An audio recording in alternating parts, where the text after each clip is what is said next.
ක්‍රීඩාවට ආදරය කරන ඇලුම් කරන ඔයාලා හැමෝටම වාසනාවන්ත ජයග්‍රාහී දවසක් වෙන්න කියලා ප්‍රාර්ථනා කරනවා.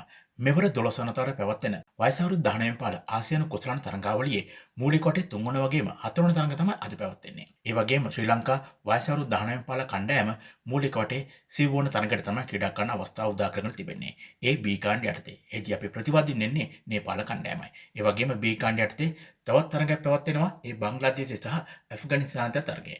එම තරඟයේ මූලික කොටේ 3 වන තරඟය ලෙස තමයි පැවැත්වෙන්නේ. දැන් බලමු අපි ශ්‍රී ලංකා කණ්ඩායමේ තරඟ සාරාංශය වගේම කොහොමද මේ තරඟයේ නිමාවටපත් වුනේ කියලා. ඉතින් ඒ අනුව මූලික වටේ සිව්වන තරඟයේදී මුලින්ම පන්දුර පහර දුන්නේ නේපාල වයස අවුරුදු 19 පාල කණ්ඩායමයි. ඒ අනුව මෙවර තරඟාවලියේ පන්දුවන්නේක් වාර්තා කළ හොඳම පන්දුවම් වාර්තා කරමින් සිරිවිරත්න ලකුණු 25කට කඩලු 5ක් ලබා ගැනීම සමගින්ම නේපාල ඉනිම පන්දුවාර 28යි පන්දු 5කදී ශ්‍රී ලංකාවට දැවි ලකුණු 82කට සීමා කිරීමට ශ්‍රී ලංකා වයස අවුරුදු 19 පාල කණ්ඩායමට හැකියාව ලැබුණා. මේදී නේපාල කණ්ඩායම වෙනුවෙන් ලකුණු ලබා ගැනීමේදී පටෙල් කල්රකන් ක්‍රීඩකයා ඔහු පන්දු 28කදී 4 පාර සමග ලකුණු 12ක් ලබා ගනිද්දී ජාදේව් ලබා ගත්තේ පන්දු 18කදී 4 පාර සමග ලකුණු 10ක් පමණයි.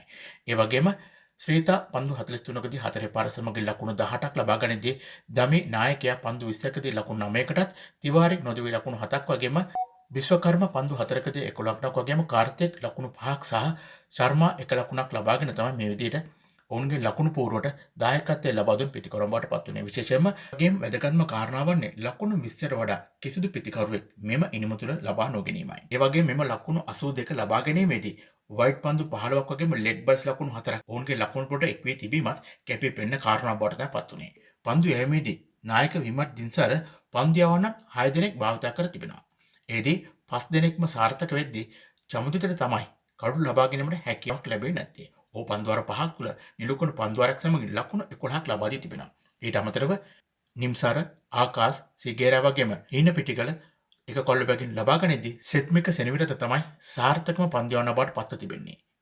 ඔහු මෙම තරඟයේදී එසේත් නැත්නම් මෙවර තරඟාවලියේ පන්දු යවන්නෙක් වාර්තා කළ හොඳම පන්දු යවීම වාර්තා කිරීම නිසාමයි. පන්දුවාර 9 පන්දු 5කදී නිලකුණු පන්දුවාරයක් සමග ලකුණු 25කට කඩලු 5ක් දබා ගැනීම නිසාමයි. ඉන් අනතුරු ශ්‍රී ලංකා කණ්ඩායම මෙම තරඟයේ හැකි ඉක්මනින් ජයගෙන දල් ලකුණු වේගයේ එළින් තබා ගැනීමේ අරමුණෙන් තමයි පන්දුවාර 50කදී ලකුණු 83ක ඉලක්කයක් හඹා ගියේදී බලාපොරොත්තු පරිදිම ශ්‍රී ලංකා කණ්ඩායම පන්දුවාර 15ට කලින් මෙම තරඟයේ ජය ගැනීමට සමත් වුණා. ඒ කියන්නේ පන්දුවාර 14 පන්දු 5ක් වෙද්දී කඩලු දෙකක් දැවි ලකුණු 84ක් ලබාගෙන මෙම තරඟයෙන් කඩලු 8ක ජයග්‍රහණයක් වාර්තා කිරීමට සමත් වුණේ.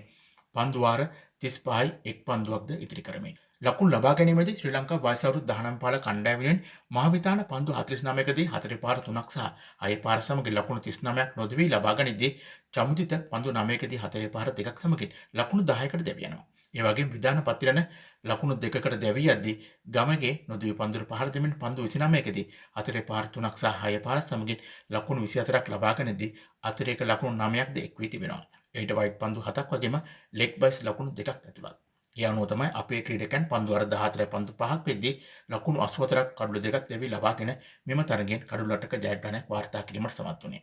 මේදී කඩලු ලබා ගැනීමේදී මණ්ඩල් 1 කඩලක් ලබාගෙන තිබෙනවා. දැවියගේ අනෙක් පිතිකරුවා දුවන්නට ගොස් තමයි දැවි ගොස් තිබෙන්නේ. ඉතින් මෙම තරගයේ ජය ගැනීම සමගින්ම ශ්‍රී ලංකා කණ්ඩායම B කාණ්ඩයට ලකුණු තරණේ පෙරමුණ ලබා ගත්තේ ඇෆ්ගනිස්තාන බංග්ලාදේශ තරගයේ නිමා වෙනටත් කලින්.